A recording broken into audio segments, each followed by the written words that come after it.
Hello friends, today we'll discuss about boundary layer concept.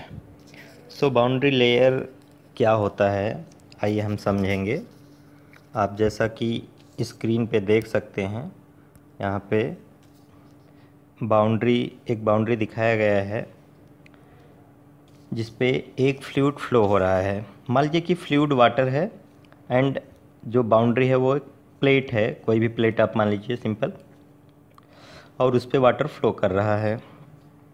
आप ये assume कीजिए कि वाटर को हम कई थिन लेयर यानी पतली लेयर्स में डिवाइड कर रहे हैं, पतली पतली लेयर्स में, एंड सभी लेयर की वेलोसिटी प्लेट पर पहुंचने से पहले u मीटर प्रति सेकंड है। प्लेट स्मूथ नहीं है, वो रफ सरफेस है, इसलिए जैसे ही वाटर की पहली लेयर प्लेट पर पहुंचेगी तो प्लेट की सरफेस से लेयर पर एक फ्रिक्शन फोर्स लगेगा। आप जैसा कि जानते ही हैं, फ्रिक्शन फोर्स उस पर लगेगा अगर वो सरफेस स्मूथ नहीं है तो लेयर की वेलोसिटी को वो फ्रिक्शन फोर्स कम कर देगा, कम करने की कोशिश करेगा, तथा कुछ दूर बाद वेलोसिटी जाते जाते जीरो हो जाएगी।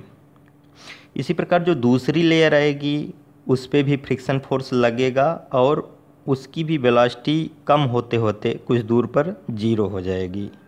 अब आप प्रैक्टिकली समझने के लिए ये मान लीजिए कि यूनिट टाइम में या 1 सेकेंड में मान लीजिए पहली लेयर 10 मीटर आगे जाके रुक जाती है ड्यू टू फ्रिक्शन फोर्स, और दूसरी लेयर 1 सेकेंड में 12 मीटर आगे जाके रुक जाती है, और इसी प्रकार सभी लेयर अपने नीचे की लेयर से थोड़ा आगे जाके रुक जाएंगी ड्यू टू फ्रिक्शन फोर्स, सभी रुकती जाएंगी। लेकिन यह प्रक्रिया तभी तक चलेगी जब तक कि फ्रिक्शन फोर्स एक लेयर से दूसरी लेयर पर लगता रहेगा। जब तक फ्रिक्शन फोर्स लगेगा तभी तक वो लेयर कुछ दूर जाके रुकेंगी। एक स्थिति ऐसी आएगी जब सभी लेयर 1 सेकेंड में एक समान दूरी तय करने लगेंगी, यानी ऐसा कर लीजिए तब उन पे फ्रिक्शन फोर्स का प्रभाव नहीं रहेगा, उस पर नहीं लगेगा फ्रिक्शन फोर्स।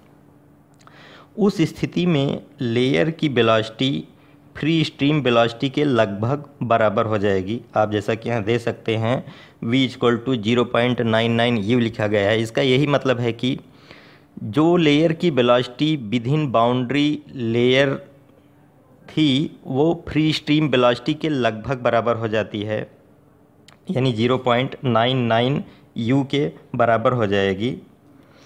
तो उसी को फ्री स्ट्रीम वेलोसिटी कहते हैं। जो u है, जो कि प्लेट पे पहुंचने से पहले लेयर की वेलोसिटी थी, उसको फ्री स्ट्रीम वेलोसिटी कहते हैं।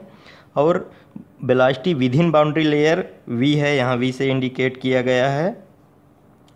तो सभी लेयर पर फ्रिक्शन फोर्स तभी तक लगेगा जब तक वो वेलोसिटी प्रोफाइल के अंदर हैं। उसके बाद जैसे ही एक बार लेयर की वेलोसिटी फ्री स्ट्रीम वेलोसिटी को अचीव कर लेगी, उस पर फ्रिक्शन फोर्स नहीं लगेगा। तो जिस ऊंचाई तक या जिस हाइट तक किसी भी लेयर्स पे फ्रिक्शन फोर्स लग रहा है उसी को बाउंड्री लेयर थिकनेस कहते हैं। जैसे ही उस पर फ्रिक्शन फोर्स लगना बंद हो जाएगा और उसकी वेलोसिटी फ्री स्ट्रीम वेलोसिटी के बराबर हो जाएगी, उसी हाइट को हम लोग बाउंड्री लेयर थिकनेस कहते हैं, और इसे डेल्टा से इंडिकेट करते हैं। और ये कर्व आप जो देख रहे हैं इसको वेलोसिटी प्रोफाइल कहते हैं। सो जनरली एग्ज़ाम में ये कंडीशन पूछा जाता है कि बाउंड्री लेयर थिकनेस कहाँ तक होता है, कहाँ तक माना जाता है। तो आपको वहाँ पे यही बताना है कि जहाँ पे लेयर्स की वेलोसिटी फ्री स्ट्रीम वेलोसिटी के लगभग बराबर हो जाएगी, एग्जैक्टली 0.99 u भी लिया जाता है।